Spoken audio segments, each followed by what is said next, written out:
Download the Z5 app now. सध्या सगळीकडे चर्चा आहे ती जय शर्वरीच्या नात्याची. या जोडीने सगळ्यांनाच वेड लावलंय. झी मराठीवरील सनई चौघडे या मालिकेतील ही जोडी सुपरहिट ठरली आहे. पण या लव्ह स्टोरीत आता एक ट्विस्ट आला आहे. कर्जतची वर्क टूर संपवून जय आणि शर्वरी कामावर रुजू झाले आहेत. तेजस्विनीला त्यांचं एकत्र जाणं पटलेलं नसतं. आता त्यात आणखी एक नवं संकट शर्वरी आणि जयच्या आयुष्यात आलं आहे. झालं असं की शर्वरी जयची वाट पाहत ऑफिसमध्ये बसलेली असते. गौतमकडे त्याची चौकशी देखील करते. तर तो म्हणतो जय कधीचा निघाला आहे. मग तो कुठे गेला असेल या विचारात शर्वरी अडकलेली असते. पण दुसरीकडे शर्वरीच्याच मदतीला जय धावून गेलेला असतो. शर्वरीच्या बहिणीवर म्हणजेच अनुवर ऍसिड हल्ला होतो. जय वाटेतून जात असतानाच त्याला गर्दी दिसते. नेमकं काय झालंय हे पाहायला तो आत जातो तर तिथे अनुवर हल्ला झालेला असतो. जय तात्काळ तिच्या मदतीला धावून जातो. राजवीरने तुझ्यासाठी एक मेसेज दिला. काय?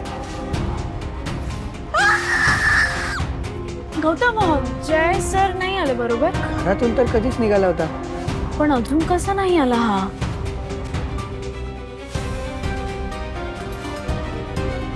अनु अनु काय झालं? कोणीतरी ऍसिड फेकले. घडला प्रकार शर्वरी आणि परबांना माहीत नसतो. आता जय या प्रसंगाला कसं तोंड देणार हे पाहणं महत्त्वाचं ठरणार आहे. कारण एकीकडे त्याला शर्वरी आणि सोबतच संपूर्ण परब कुटुंबाला सावरायचं आहे, तर अनुला देखील या संकटातून बाहेर काढायचं आहे. यासोबतच हे कुणी केलं याचा शोध घेऊन जय त्याला धडा शिकवल्याशिवाय राहणार नाही. आता जय शर्वरी मिळून या प्रसंगाला कसं सामोरं जात आहेत हे पाहणं महत्त्वाचं ठरतंय. तुम्हाला हा ट्विस्ट कसा वाटला ते कमेंट करून नक्की सांगा. आणि मराठी मालिका विश्वातील ताज्या अपडेट, बातम्या आणि गॉसिपसाठी सबस्क्राईब करायला विसरू नका. फक्त राजश्री मराठी शोबच.